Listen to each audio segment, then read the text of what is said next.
I ordered some diesel from our friend Rafael from Isla Gonzales. I had been thinking about getting some diesel when we were up in Saboga, and they told me it was $5 a gallon. So I texted our friend Rafael and he said, yeah, it's at $3 a gallon down here in Gonzales. So now that I'm back in Viveros, I ordered 60 gallons of diesel from him, and he brought it over with a lancha with a friend of his. They were supposed to come here at 4 yesterday, but they came like at 8 or something. It was already dark, so I didn't film when they arrived. And because it was dark, I didn't transfer it yesterday night, but I waited for today to do it. They left the jerry cans here and they'll come and pick them up later on. Unfortunately, it's raining today, so I'm contemplating. It's not a lot of rain, but it's also not so great to have water in your diesel, obviously.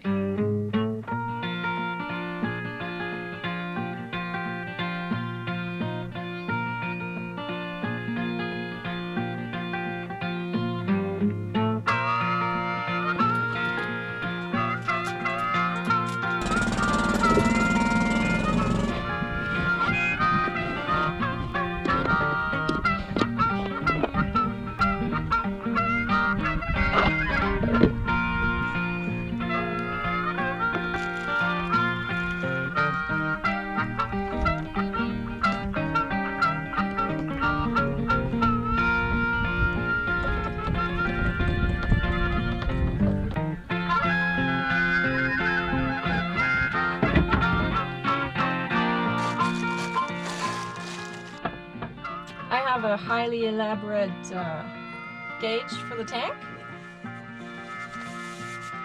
The good thing is it's easy to use, easy to reach, very difficult to break.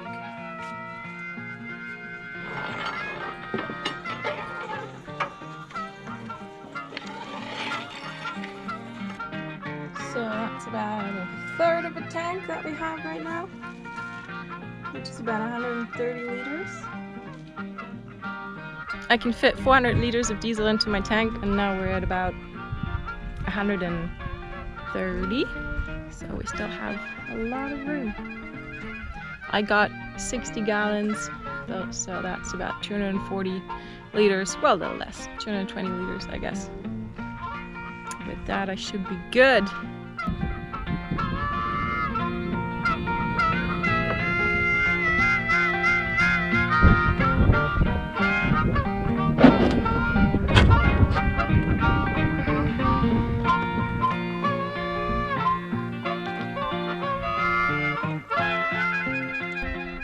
I've got most of it transferred now.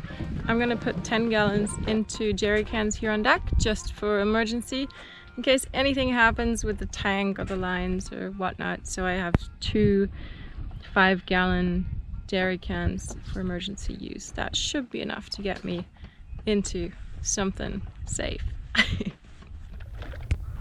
The reason why I'm fueling up Karl is because I want to sail to Costa Rica in a week or two. My good old boy is in quite good shape currently, but there are some little tweaks to tackle here and there to get ready for the passage. One of them is repairing the mount on my tiller to connect my pelagic autopilot to. The nipple that hooks up with the autopilot arm is rusted away, so I'm cutting it off and replacing it with a simple bolt. I think that should do the job. And the holes for the bolts that hold the metal plate to the tiller are all worn out from the constant movement, so I'm filling them up with Total Boat thick soil epoxy, and will then drill some new holes later on.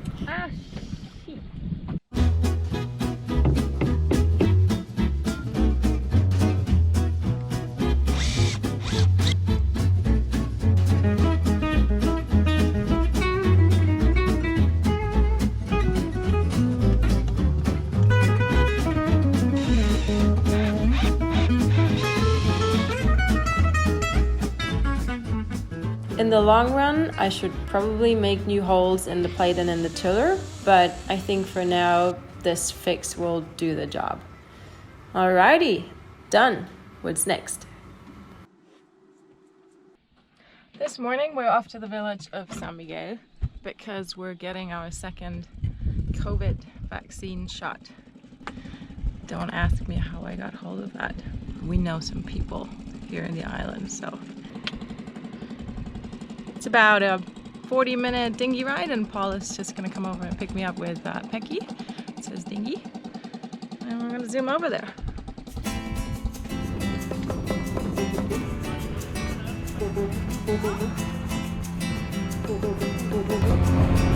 Yo café y cerveza.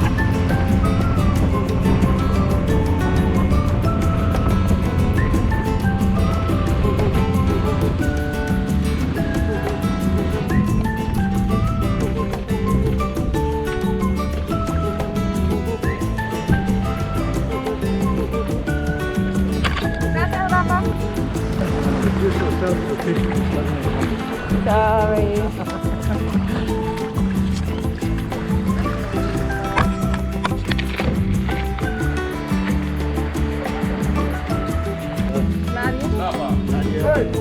Dapat tayo na nalalim.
Here comes the vaccine.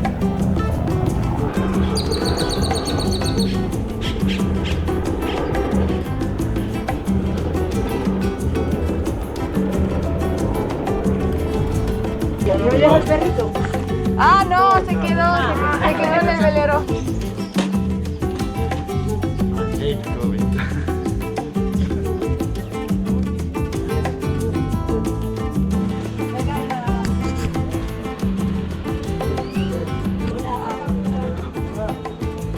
Now they're doing 1 to 12. I'm number 36, so I guess it's another set of numbers before I get to go in. With the first vaccination, you go through, you disinfect your hands, and then you get into another waiting room where then you move forward on the chairs, you all sit separately, and then finally you get led into the room where the vaccines are actually taking place. It's super fast, you just go up there, bam, they jam it in, and then they sign this little card that you have with your passport, along with your passport, and then they watch you for 15 minutes in another room, and then you're good to go. Well, some of you have already spied with a little eye that something is not quite right with my main sheet system. So Karl used to come with a double main sheet system, which I didn't really like because there was a lot of sheets flying through the cockpit all the time. So I did remove one and had thought that I would just rig something up to work with the one sheet. When I was sailing to Alaska on my friend John's boat Persistence, I spotted a nifty dyneema traveler solution that I want to try out for Karl. And since I know how much you all love little nifty cheap solutions for sailboats, I'm going to walk you through how I made this traveler. It's actually inspired by someone who's called Karl, who's the one that made the traveler for Persistence. And he helped me with some information for making this traveler, and I also had to refresh my dyneema splicing knowledge a little bit, and I was watching some videos from the rigging doctor, which were really helpful. Thanks for that. This is the traveler. So you see it's not very big, you can stow it very easily. I did it in a way that you can completely remove it. Without the hardware, it's about $25 for the dyneema. The traveler has two identical sides, and the part where it connects to your main sheet block, you will make a Mobius Formel splice here, and then on the bottom side you just do a normal splice, because that way you can basically adjust the lower part by pulling on this line. Obviously, for being able to adjust the length of the traveler, you can't have any load on it, so in that moment you'll have to select your sheet. But since we're not talking racing here, I think you'll have the time to select your sheet real quick to adjust your traveler. And then at the end of this line that you adjust, I did a little monkey fist.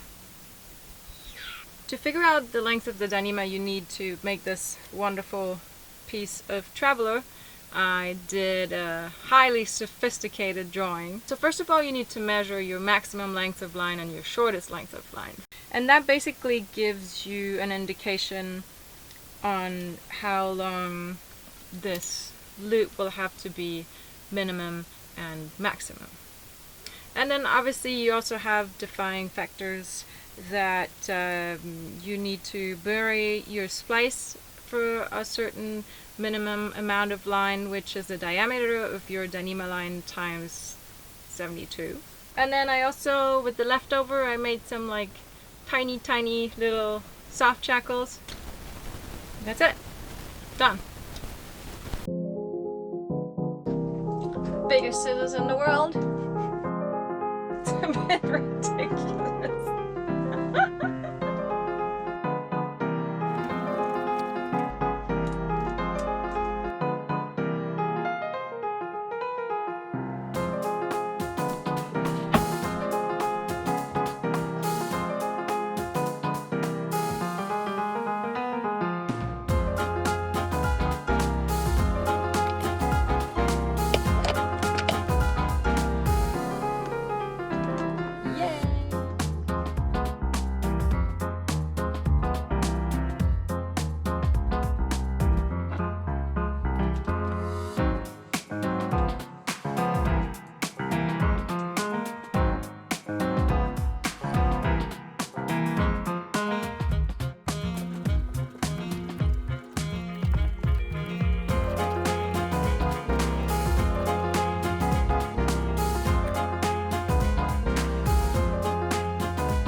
And that is my new fancy adjustable dyneema traveler in action on the way from Panama to Costa Rica. But more about that soon.